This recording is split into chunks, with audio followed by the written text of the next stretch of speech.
오늘도 부처님은 우리의 곁에서 근무 중이십니다. 안녕하세요. 부처님 사무실입니다. 오늘 이 시간을 여시는 당신께 따뜻한 차 한 잔 내어놓듯 오늘은 부처님께서 우리에게 가장 현실적인 평안의 길로 알려주신 팔정도를 함께 걸어보려 합니다. 저는 특별한 가르침을 전하는 스님이 아니라 그저 여러분 곁에 조용히 앉아 따뜻한 차 한 잔을 앞에 두고 이야기를 나누는 도반이라 생각해주세요. 삶을 살다 보면 누구나 마음이 다치는 날이 있습니다. 사랑하는 가족과의 말 한마디가 마음을 찢을 때도 있고, 건강에 대한 작은 불안이 밤을 지새우게 할 때도 있고, 내가 지나온 날들이 너무 후회스러워 숨이 막힐 때도 있습니다. 지난주에 만난 이순옥님이라는 분이 계셨습니다. 70대 중반의 그분은 자식들과의 관계 때문에 매일 밤 잠을 설친다고 하셨습니다. 아들이 명절에도 얼굴을 잘 안 비추고 딸은 전화에도 늘 바쁘다며 끊어버리고 그렇게 하루하루가 서운함과 외로움으로 채워진다고 말씀하셨지요. 그분은 이렇게 물으셨습니다. 제가 뭘 잘못한 걸까요? 왜 이렇게 마음이 아플까요? 부처님은 그런 우리에게 이렇게 말씀하셨습니다. 그 고통은 잘못된 삶의 탓이 아니라 잘못 바라보고 잘못 헤아리기 때문에 생긴다. 팔정도는 그런 괴로움을 멈추고 평안으로 돌아오는 길입니다. 거창한 도인의 수행이 아니라 오늘 한 걸음씩 내 마음의 평온을 되살리는 길이지요. 정견, 정사유, 정어, 정업, 정명, 정정진, 정념, 정정. 이 8가지 길은 모두 하나로 이어져 있습니다. 오늘은 그 길을 함께 천천히 걸어보겠습니다. 어떤 어려움이 있으셨더라도 괜찮습니다. 지금 이 순간 숨이 고요히 가라앉는 이 자리에서 부처님의 말씀을 단 한 번 마음으로 들어보면 됩니다. 이 길은 특별한 사람만 걷는 길이 아닙니다. 마음이 지쳐있는 분, 관계가 어려운 분, 건강이 불안한 분, 미래가 두려운 분 모두를 위한 길입니다. 부처님은 2500년 전에도 지금도 우리 곁에서 이 길을 함께 걸어주고 계십니다. 챕터 1. 고통은 잘못 본 데서 시작됩니다. 우리가 겪는 괴로움은 세상이 주는 벌이 아니라 내 마음이 사물을 있는 그대로 보지 못해서 생긴다고 부처님은 말씀하셨습니다. 이것이 바로 팔정도의 첫 번째 길, 정견입니다. 바른 견해, 바르게 보는 눈을 갖는 것이지요. 어떤 사람의 말에 상처받았다고 생각했지만 그 말 안에 담긴 진심을 내가 오해했는지도 모릅니다. 가족의 무심한 한마디가 내 마음에 평생의 상처가 되기도 하지요. 그런데 가만히 들여다보면 그 말이 상처가 아니라 그 사람도 잘 표현하지 못한 사랑이었을 수 있습니다. 김정혜님이라는 분을 떠올립니다. 65세의 그분은 남편과 40년을 함께 살았는데 단 한 번도 사랑한다는 말을 들어본 적이 없다고 하셨습니다. 남편은 말수가 적고 감정 표현이 서툰 분이셨지요. 그래서 오랫동안 나는 사랑받지 못하고 있다고 믿으며 살아오셨답니다. 밤마다 혼자 눈물을 삼키고 자식들 앞에서도 웃음을 잃었습니다. 그런데 어느 날 남편이 갑작스럽게 쓰러지셨습니다. 병원에서 간병하며 지내던 어느 날 밤 그분은 남편의 오래된 수첩을 발견했습니다. 그 안에는 40년간 매달 아내 몰래 적금을 부어온 기록이 있었고 마지막 페이지에는 이런 글이 적혀 있었다고 합니다. 당신이 편하게 살 수 있도록 내가 할 수 있는 일을 했습니다. 말은 서툴지만 당신을 사랑합니다. 그 순간 그분은 깨달았습니다. 남편은 사랑을 말로 하지 않았을 뿐 매일매일 행동으로 표현하고 있었다는 것을요. 내가 듣고 싶은 방식으로 사랑하지 않았을 뿐 그 사람만의 방식으로 평생 사랑하고 있었다는 것을요. 잘못 본 것은 남편이 아니라 자신의 눈이었습니다. 이렇게 바라보는 눈, 정견은 우리가 살아오며 쌓아온 두려움과 오해의 안경을 벗는 일입니다. 있는 그대로의 세상을 바라볼 때 오랫동안 조여오던 마음의 매듭이 풀리기 시작합니다. 부처님은 초전법륜경에서 이렇게 말씀하셨습니다. 고통이란 무엇인가? 태어남도 괴로움이요, 늙음도 괴로움이요, 병듦도 괴로움이요, 죽음도 괴로움이다. 사랑하는 이와 헤어지는 것도 괴로움이요, 미워하는 이와 만나는 것도 괴로움이요, 구하는 것을 얻지 못하는 것도 괴로움이다. 하지만 그 모든 괴로움은 집착에서 온다. 우리는 내가 원하는 대로 세상이 돌아가야 한다고 믿습니다. 내가 원하는 대로 사람들이 행동해야 한다고 믿습니다. 내가 바라는 미래가 반드시 와야 한다고 믿습니다. 그런데 세상은 내 뜻대로 움직이지 않습니다. 그래서 우리는 괴로워합니다. 정견은 바로 이 지점에서 시작됩니다. 세상은 내 뜻대로 되지 않는다. 사람들도 내가 원하는 대로 행동하지 않는다. 하지만 그것이 잘못이 아니다. 이렇게 있는 그대로를 바라보는 것이 정견입니다. 지금 잠시 눈을 감아보세요. 누군가와의 오래된 오해가 떠오르나요? 그 순간 이렇게 속삭여 봅니다. 나는 그 마음을 이제 사실 그대로 보겠습니다. 내 탓도 그 사람 탓도 아닌 그저 서로가 서툴렀던 순간이었다는 걸 바라보는 것. 그것이 고통에서 평안으로 옮겨가는 첫걸음입니다. 혹시 지금 누군가에게 원망을 품고 계신가요? 그 사람이 나를 이해해주지 않는다고, 나를 사랑하지 않는다고 믿고 계신가요? 잠시 멈춰서서 생각해 봅니다. 내가 그 사람을 바라보는 눈이 혹시 흐려져 있지는 않은지, 내가 듣고 싶은 말만 듣고 보고 싶은 것만 보고 있지는 않은지 말입니다. 정견은 세상을 긍정적으로만 보라는 것이 아닙니다. 좋은 것만 보고 나쁜 것은 외면하라는 것도 아닙니다. 다만 있는 그대로 내 감정과 판단을 잠시 내려놓고 사실을 사실로 바라보는 것입니다. 그때 비로소 마음이 편안해집니다. 앞서 말씀드린 이순옥님은 자식들이 자신을 사랑하지 않는다고 믿었습니다. 하지만 천천히 돌아보니 아들은 생계 때문에 바빴고 딸은 육아와 직장 때문에 여유가 없었을 뿐이었습니다. 사랑이 없는 것이 아니라 표현할 시간이 없었던 것이지요. 그 사실을 있는 그대로 보았을 때 그분의 마음에 쌓였던 서운함이 눈 녹듯 녹아내렸습니다. 바르게 본다는 것은 진실을 보는 것이고 진실을 볼 때 우리는 비로소 자유로워집니다. 챕터 2. 생각이 고통을 키웁니다. 부처님은 괴로움의 대부분이 사건이 아니라 내 머릿속에서 자란 해석이라고 말씀하셨습니다. 이것이 바로 팔정도의 두 번째 길, 정사유입니다. 바른 생각, 바른 사유를 하는 것이지요. 실제로는 일어나지 않은 일을 내 머릿속은 수백 번, 수천 번 되풀이해 두려움과 후회로 부풀리곤 하지요. 건강검진 결과가 나오기 전 아무 일도 없었는데도 밤새 떨고 기다리던 기억이 있으신가요? 아직 오지 않은 미래가, 존재하지 않는 공포가 내 평안을 집어삼키던 순간 말입니다. 박종수님이라는 72세 어르신을 만난 적이 있습니다.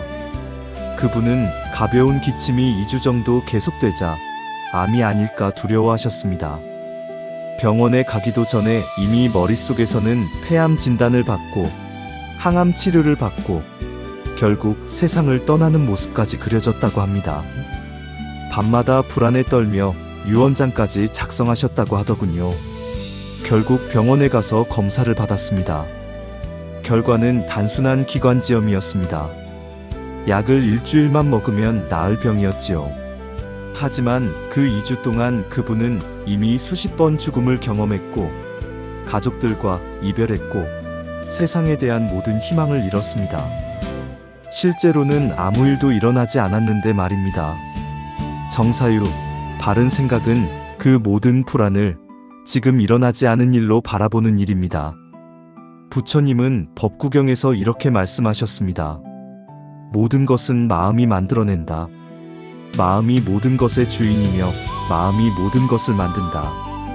더러운 마음으로 말하거나 행동하면 괴로움이 따라오고 깨끗한 마음으로 말하거나 행동하면 즐거움이 따라온다.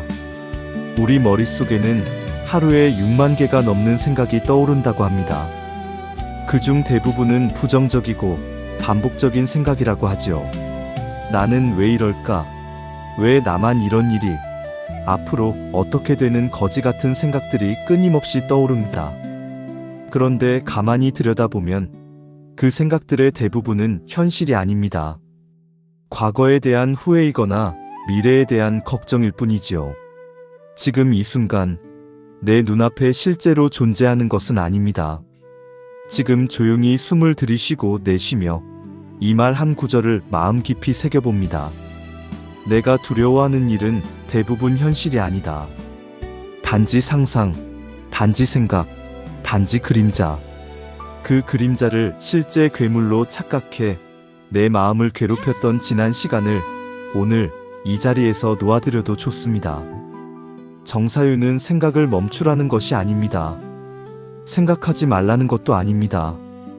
다만 내가 하는 생각이 나를 평안으로 이끄는지 아니면 괴로움으로 이끄는지를 알아차리는 것입니다.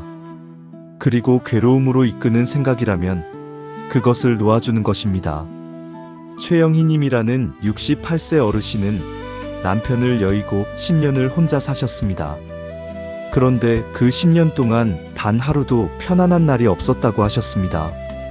매일 아침 눈을 뜨면 오늘도 혼자구나. 이렇게 죽을 때까지 외롭게 살아야 하나. 자식들도 다 바빠서 신경도 안 쓰는데 같은 생각이 물밀듯이 밀려왔다고 합니다. 그런데 어느 날 절에서 법문을 듣고 깨달음을 얻으셨습니다. 내가 외로운 것이 아니라 내 생각이 외로움을 만들고 있구나. 그 후로 아침에 눈을 뜨면 이렇게 생각하기로 하셨답니다. 오늘도 건강하게 눈을 떴네. 감사하다. 그것만으로도 하루가 달라지기 시작했습니다. 혹시 여러분도 지금 머릿속에서 같은 생각을 반복하고 계신가요? 나는 왜 이럴까? 나만 왜 이런 일이? 앞으로 어떻게 되는 거지 같은 생각이 끊임없이 떠오르나요? 잠시 멈춰서서 그 생각을 바라봅니다. 그 생각이 지금 이 순간의 진실인지 아니면 내가 만들어낸 이야기인지 살펴봅니다. 대부분의 경우 그것은 이야기일 뿐입니다. 내가 쓴 시나리오일 뿐입니다. 부처님은 우리에게 이렇게 말씀하셨습니다. 과거에 연연하지 말고 미래를 바라지 말라. 과거는 이미 지나갔고 미래는 아직 오지 않았다. 오직 현재의 이 순간만이 진실이다. 지금 이 순간 나는 숨을 쉬고 있습니다. 지금 이 순간 나는 살아 있습니다. 지금 이 순간 나는 안전합니다. 그것이 진실입니다. 나머지는 모두 생각이 만들어낸 이야기일 뿐입니다.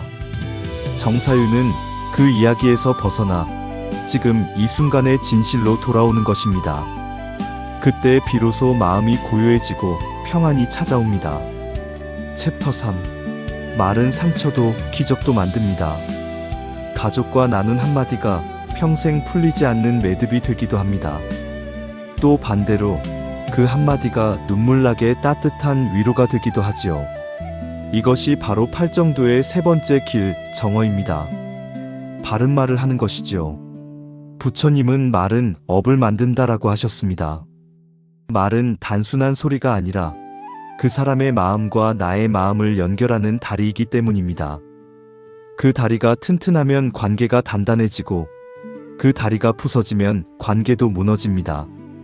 정어, 바른 말은 예쁜 말만 하라는 것이 아닙니다. 상처가 아닌 진심, 비난이 아닌 사랑, 공격이 아닌 연결을 말하라는 뜻입니다. 강미숙님이라는 62세 어르신은 딸과 20년 가까이 말을 안 하고 지냈습니다. 딸이 대학교 2학년 때 그분이 딸에게 이런 말을 했답니다. 너는 동생만큼 똑똑하지도 않고 예쁘지도 않은데 그렇게 놀기만 하면 어떡하니? 그날 이후로 딸은 집을 나갔고 20년 동안 연락을 끊었습니다. 그분은 그저 딸이 열심히 살기를 바라는 마음에서 한 말이었다고 하셨습니다. 하지만 딸이 들은 것은 너는 가치가 없다. 너는 사랑받을 자격이 없다는 메시지였습니다. 한 번의 말이 20년의 상처가 되었습니다.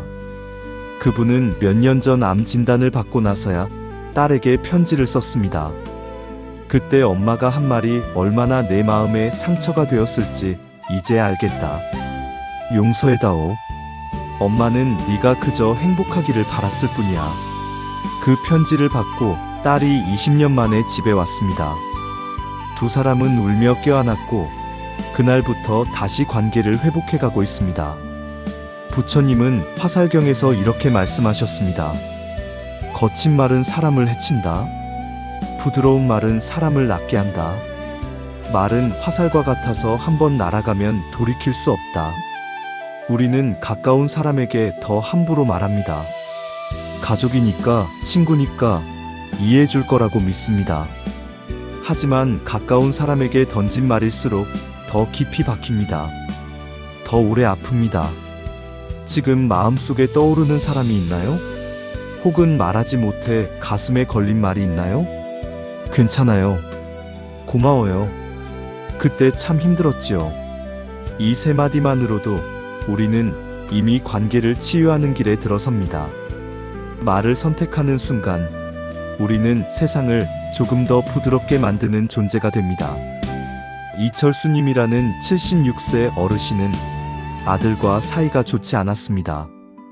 아들은 사업에 실패하고 집으로 돌아왔는데 그분은 매일 아들을 나무랐습니다. 네가 내 말을 들었으면 이렇게 안 됐어. 이 나이에 뭐 하는 거야? 창피해서 밖에도 못 나가겠다 같은 말을 했다고 합니다. 그런데 어느 날 절에서 법문을 듣고 돌아온 후 그분은 아들에게 이렇게 말했답니다. 아빠가 미안하다. 네가 힘들 때 위로해주지 못하고 더 아프게 했구나. 천천히 해. 아빠가 옆에 있을게. 그 한마디에 아들이 울었습니다. 그리고 말했습니다. 아버지, 그 말 한마디면 충분합니다. 그 후로 두 사람의 관계는 완전히 달라졌습니다. 정언은 거짓말을 하지 않는 것도 포함합니다. 하지만 더 중요한 것은 진실을 말하되 그 진실이 상대를 해치지 않도록 말하는 것입니다. 부처님은 이렇게 말씀하셨습니다. 진실하되 가혹하지 않고 부드럽되 비굴하지 않으며 필요한 말을 필요한 때에 하라. 혹시 여러분도 누군가에게 하지 못한 말이 있으신가요? 미안해, 고마워, 사랑해 같은 말들이 목구멍에 걸려 있나요? 오늘 그 말을 꺼내봅니다. 완벽하지 않아도 괜찮습니다. 어색해도 괜찮습니다. 단지 진심을 담아 말하면 됩니다. 그 한마디가 관계를 살리고 마음을 치유하고 삶을 바꿉니다. 말은 상처도 만들지만 기적도 만듭니다. 오늘 우리가 선택하는 말이 누군가에게는 평생의 위로가 될 수 있습니다. 챕터 4. 행동이 운명을 바꿉니다. 아무리 좋은 생각을 하고 아무리 부드러운 말을 하더라도 행동으로 옮기지 않으면 삶은 달라지지 않습니다. 이것이 바로 팔정도의 네 번째와 다섯 번째 길, 정업과 정명입니다. 바른 행동과 바른 생활을 하는 것이지요. 정업, 정명은 거창한 변화가 아니라 해치지 않는 삶 이 짧은 한 줄에서 시작됩니다.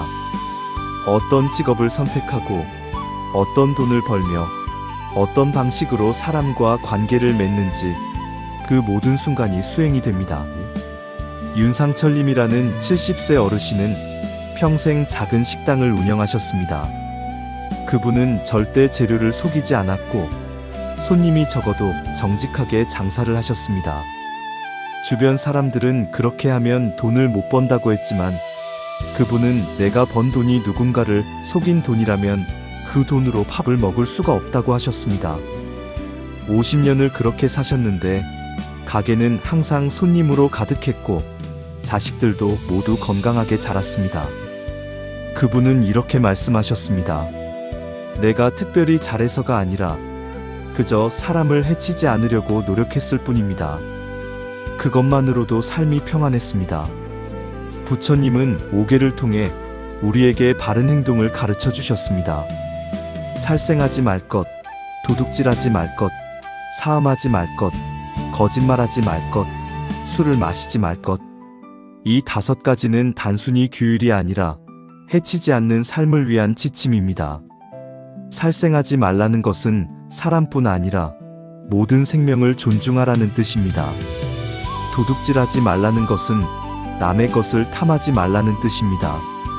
사음하지 말라는 것은 관계에서 정직하라는 뜻입니다. 거짓말하지 말라는 것은 진실되게 살라는 뜻입니다.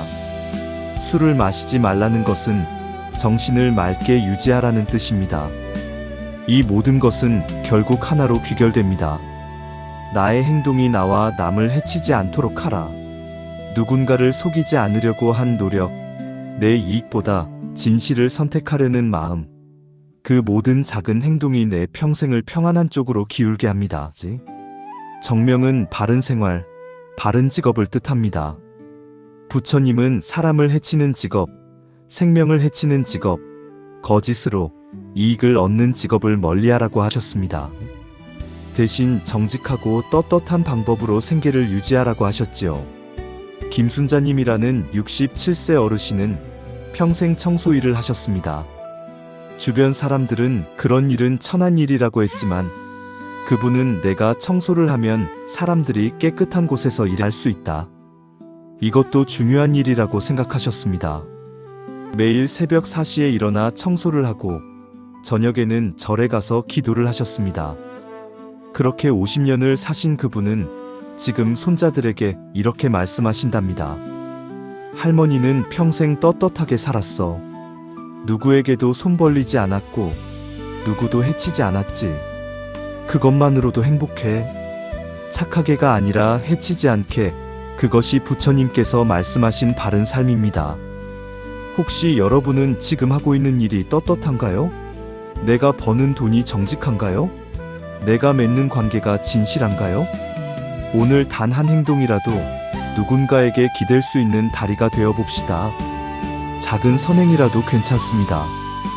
길에서 넘어진 사람을 일으켜 세우는 것, 어려운 이웃에게 밥 한 끼를 대접하는 것, 외로운 사람에게 전화 한 통을 거는 것, 그 모든 것이 정업이고 정명입니다. 부처님은 업보경에서 이렇게 말씀하셨습니다. 선한 행동은 선한 결과를 낳고 악한 행동은 악한 결과를 낳는다. 씨앗이 나무가 되듯 행동이 운명이 된다. 지금 우리가 하는 행동이 미래의 나를 만듭니다. 지금 우리가 사는 방식이 내일의 평안을 결정합니다. 그러니 오늘 하루만큼은 해치지 않는 삶을 살아봅니다. 챕터 5. 오늘 단 하나의 걸음이면 충분합니다. 팔정도는 성인의 길이 아니라 우리 같은 평범한 사람들을 위한 멈춤과 회복의 길입니다. 이것이 바로 정정진, 정념, 정정입니다. 바른 노력, 바른 마음 챙김, 바른 집중을 뜻하지요. 완벽하려고 애쓰지 않아도 괜찮습니다. 천천히 단 한 걸음씩 오늘 바르게 보기, 바르게 생각하기, 바르게 말하기, 그중 하나만 해도 이미 길 위에 서 있습니다. 정정진은 바른 노력입니다. 무리하게 애쓰는 것이 아니라 꾸준히 지속하는 것을 뜻합니다. 부처님은 검은고의 비유를 들어 이렇게 말씀하셨습니다.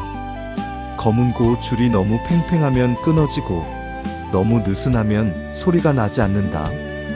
적당히 팽팽할 때 가장 아름다운 소리가 난다. 우리의 수행도 마찬가지입니다. 너무 급하게 서두르면 지치고 너무 느슨하게 하면 게을러집니다. 적당히, 꾸준히 내가 할 수 있는 만큼만 하는 것이 바른 노력입니다. 정념은 바른 마음 챙김입니다. 지금 이 순간에 깨어있는 것을 뜻합니다. 과거에 머물지 않고 미래를 걱정하지 않고 오직 지금 이 순간에 집중하는 것이지요. 정정은 바른 집중입니다. 마음을 한 곳에 모으는 것을 뜻합니다. 명상을 할 때뿐 아니라 일상에서도 마음을 모으면 평안이 찾아옵니다. 박정희님이라는 74세 어르신은 평생 불안과 우울에 시달렸습니다. 항상 과거를 후회하고 미래를 걱정했지요. 그런데 절에서 명상을 배우고 나서 삶이 완전히 달라졌습니다. 매일 아침 20분씩 명상을 하며 호흡에 집중하는 것만으로도 마음이 고요해졌다고 합니다. 그분은 이렇게 말씀하셨습니다. 명상을 하기 전에는 머릿속이 항상 시끄러웠어요. 온갖 생각이 떠다니고 마음이 편할 날이 없었지요. 그런데 명상을 하고 나니 머릿속이 고요해졌어요. 생각이 떠오르더라도 그것을 그냥 바라보고 놓아줄 수 있게 되었습니다. 부처님은 이렇게 말씀하셨습니다. 천리를 가는 자도 하루 한 발. 오늘 단 한 발 내딛는 마음이면 충분합니다. 내일 또 한 발, 그 다음날 또 한 발. 그렇게 걷다 보면 어느 순간 고통이 아닌 평안이 우리를 감싸고 있을 것입니다. 혹시 여러분도 완벽하게 하려고 애쓰고 계신가요? 하루에 팔정도 8가지를 다 지켜야 한다고 생각하시나요? 그럴 필요 없습니다. 오늘 하루 단 하나만 해도 됩니다. 오늘은 바르게 보기만 해도 됩니다. 내일은 바르게 생각하기만 해도 됩니다. 모레는 바르게 말하기만 해도 됩니다. 중요한 것은 완벽함이 아니라 방향입니다. 내가 고통에서 평안으로 가는 방향으로 걷고 있는지 그것만 확인하면 됩니다. 조금 넘어져도 괜찮습니다. 다시 일어나면 됩니다. 조금 쉬어가도 괜찮습니다. 다시 걸으면 됩니다. 부처님은 우리에게 완벽을 요구하지 않으셨습니다. 다만 포기하지 말고 계속 걸으라고 하셨습니다. 잠시 눈을 감고 이 고요한 순결을 느껴봅니다. 내 안에서 작게 피어오르는 평안을 허락해봅니다. 그것이 바로 팔정도가 우리에게 주는 선물입니다. 오늘 우리는 부처님의 가장 실용적인 가르침, 팔정도의 길을 나란히 걸었습니다. 정견으로 바르게 보고, 정사유로 바르게 생각하고, 정어로 바르게 말하고, 정업과 정명으로 바르게 행동하고 살아가며 정정진과 정념과 정정으로 꾸준히 노력하고 깨어있고 집중하는 것. 이 8가지 길은 모두 하나로 이어져 있습니다. 이 길은 서두르지 않아도 되고 비교하지 않아도 되며 누가 옳고 그르다 따질 필요도 없습니다. 그저 오늘 한 걸음, 내 마음을 조금 더 부드럽게, 내 시선을 조금 더 맑게, 내 말을 조금 더 따뜻하게 만들어가는 길입니다. 앞서 말씀드린 이순옥님, 김정혜님, 박종수님, 최영희님, 강미숙님, 이철수님, 윤상철님, 김순자님, 박정희님, 이 모든 분들이 팔정도의 길을 걸으며 조금씩 평안을 되찾으셨습니다. 완벽하게 살지 못해도 괜찮습니다. 때로는 넘어지고 때로는 길을 잃어도 괜찮습니다. 중요한 것은 다시 일어나 이 길을 향해 걷는 것입니다. 이제 이렇게 발언해 봅니다. 오늘도 평안을 선택하겠습니다. 오늘도 바른 길을 향해 한 걸음 내딛겠습니다. 그리고 그 길에서 나와 당신이 모두 편안하기를 바랍니다. 함께 걸어주셔서 고맙습니다. 당신의 하루가 조용한 평안으로 채워지기를 이 작은 마음으로 기원합니다. 부처님은 지금도 우리 곁에 계십니다. 우리가 고통 속에 있을 때도, 기쁨 속에 있을 때도, 흔들릴 때도, 평안할 때도 늘 함께 하십니다. 팔정도의 길은 바로 부처님이 우리 손을 잡고 함께 걸어주시는 길입니다.